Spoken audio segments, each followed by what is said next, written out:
എല്ലാവരും ഒരു അല്പം വഴിമാറി കൊടുക്കണം. നമ്മുടെ പഴയ ഒരു പ്രസിഡന്റ് വന്നിട്ടുണ്ട്, അദ്ദേഹത്തിന് പാണക്കാട് ഞങ്ങളെ കൊണ്ട് എന്തോ പറയിപ്പിക്കാനുണ്ട്. ആ പറഞ്ഞിട്ട് എന്താ കേൾക്കട്ടെ, എന്താ സംഭവം?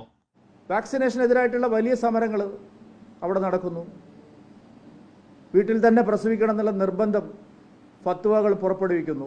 ഒരര ഫത്വ നിങ്ങൾ വീട്ടിൽ തന്നെ നിർബന്ധമായിട്ടും പ്രസവിക്കണമെന്ന് പറഞ്ഞ ഒരര ഫത്വ ആരെങ്കിലും കൂടെ കാണിക്കാവും. അതുമായി ബന്ധപ്പെട്ട് ഞങ്ങളങ്ങനെ പ്രസവിച്ചിട്ടുണ്ട്, ഞങ്ങളുടെ ഭാര്യമാരങ്ങനെ പ്രസവിച്ചിട്ടുണ്ട്, ഞങ്ങൾക്ക് സംഭവിച്ചിട്ടില്ല എന്നൊക്കെ അഭിപ്രായം പറഞ്ഞവരുണ്ട്.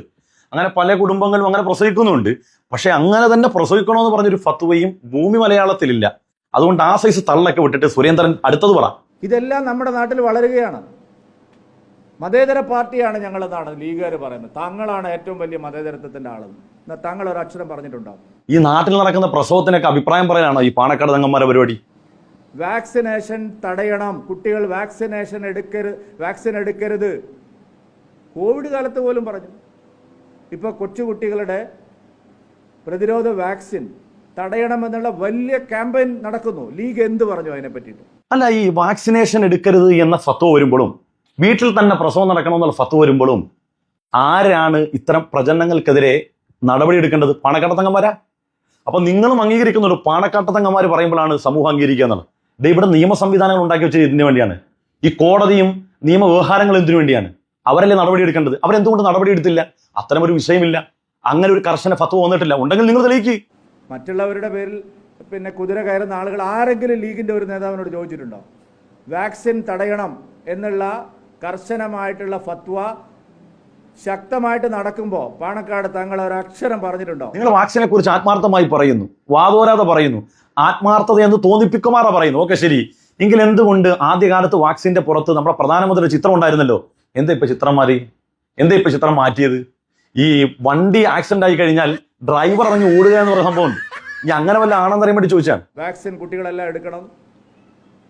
ഈ പരിഷ്കൃത കാലത്ത് പരിഷ്കൃത സമൂഹം എന്നോ? ആരാണ്? ഒന്നുകൂടെ പറഞ്ഞു. ഈ പരിഷ്കൃത കാലത്ത് പരിഷ്കൃത സമൂഹമോ? ചിരിപ്പിക്കല്ലേ എണ്ണ. 4 വാർത്ത ഞാൻ കാണിച്ചു തരാം. ഒന്ന്, 6 മാസം പ്രായമുള്ള കുഞ്ഞിനെ തീക്ക് മുകളിൽ തലകീഴായി കെട്ടിത്തൂക്കി പൂജ, കണ്ണിന് ഗുരുതര പരിക്ക്. ഇത് കൊച്ചുങ്ങളുടെ വിഷയമാണേ. അടുത്തത്, നരബലി. 4 വയസ്സുകാരി അയൽവാസി തട്ടിക്കൊണ്ടുപോയി ക്ഷേത്രത്തിൽ നരബലി നൽകി. ക്രൂരത ഗുജറാത്തിലെ ഛോട്ടാ ഉദയ്പൂരിൽ.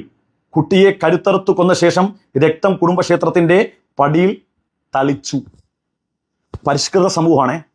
അടുത്തത്, ഇതരജാതിക്കാരനെ പ്രണയിച്ചു. ആന്ധ്രയിൽ 20കാരിയെ മരത്തിൽ കെട്ടിത്തൂക്കി പെട്രോൾ ഒഴിച്ച് കത്തിച്ചു. പിതാവ്. 2025 പരിഷ്കൃത സമൂഹത്തിന്റെ വാർത്തയാണ്. അടുത്തത്, UP-യിൽ 4 വയസ്സുകാരിയെ കൊന്ന് ചാക്കിൽ കെട്ടി. കൊലപാതകം ഐശ്വര്യത്തിന്. ആൾ ദൈവവും ബന്ധുവും പിടിയിൽ. എങ്ങനെയുണ്ട് ചേട്ടാ? പരിഷ്കൃത സമൂഹത്തിന്റെ ഓരോരോ രസങ്ങൾ എങ്ങനെയൊക്കെ ഉണ്ട്. നാട്ടിലൊക്കെ പലരും പെറാതിരിക്കും, അതെല്ലാം സംഭവിക്കും. അതിനൊക്കെ അഭിപ്രായം പറയാനുള്ള ആളാണ് പാണക്കാട്ട് തങ്ങന്മാര്. പാണക്കാട്ട് തങ്ങന്മാര് കഴിഞ്ഞ ദിവസം ചെയ്ത് കണ്ടില്ലേ? 700 കുടുംബങ്ങളാണ് വയനാട്ടിൽ ചൂരൽമലയിലെ ദുരന്തത്തിൽ പെട്ടുപോയത്. ആ 700 കുടുംബങ്ങളിൽ നല്ലൊരു ശതമാനം ആളുകൾക്കും വീട് നിർമ്മിക്കാനുള്ള എല്ലാ പദ്ധതികളുമായി പാണക്കാട്ട് തങ്ങന്മാര് പണി തുടങ്ങി കഴിഞ്ഞു. അതിൽ 350 കുടുംബങ്ങൾ മാത്രമേ ഉള്ളൂ മുസ്ലിമീങ്ങൾ, ബാക്കിയെല്ലാം മുസ്ലിമേതര സമൂഹങ്ങളാണ്. എന്ത് ചെയ്തു നിങ്ങൾ നിങ്ങളുടെ പാർട്ടിയൊക്കെ എന്ത് ചെയ്തു? പാണക്കാട്ട് തങ്ങളുടെ അഭിപ്രായം പറയണമെന്ന് എഴുന്നേറ്റ് പോലെ പണിക്കുമ്പോഴേ വീട്ടിൽ തന്നെ പ്രസവിക്കണം. വീണ ജോർജ് തന്നെ പറഞ്ഞു 700 പേർ പ്രസവം നടന്നു. 1638 ഉണ്ടെന്നാണ് മാധ്യമങ്ങൾ പറയുന്നത്. ഒരു കൊല്ലം. പാണക്കാട് തങ്ങൾ ഒരു അക്ഷരം ശബ്ദിച്ചിട്ടുണ്ടോ?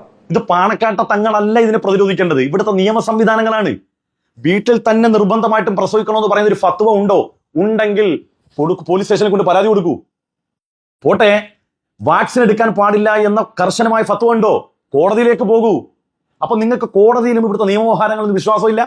പാണക്കാട്ട തങ്ങൾ പറയണം. അപ്പൊ നിങ്ങളുടെ മനസ്സിനും അംഗീകാരമുണ്ട്. ഇപ്പോഴും ഒരു രസം പറയട്ടെ, സുരേന്ദ്രനെ പോലുള്ള നേതാക്കന്മാര് സ്വന്തം അണികളോട് പറഞ്ഞാൽ ഹൈന്ദവ സമുദായം എന്നല്ല, ആ കൂട്ടത്തിൽപ്പെട്ട ഒരു മനുഷ്യനും അംഗീകരിക്കത്തില്ല എന്നുള്ള ആ ഒരു വേദനയും ഈ കൂട്ടത്തിൽ നിങ്ങളുടെ വാക്കിൽ വരുന്നു. പാണക്കാട്ട് തങ്ങന്മാര് പറഞ്ഞാൽ മുഖ്യധാര മുസ്ലിമീങ്ങൾ അംഗീകരിക്കും എന്നുള്ള ആ ഒരു ബോധ്യം നിങ്ങൾക്കുണ്ടല്ലോ. നിങ്ങൾ പറഞ്ഞാൽ ഹൈന്ദവരെന്നല്ല, സ്വന്തം സംഘടനയിൽപ്പെട്ട മനുഷ്യർ പോലും അംഗീകരിക്കത്തില്ല എന്നുള്ളത് നിങ്ങൾ മനസ്സിലാക്കുക.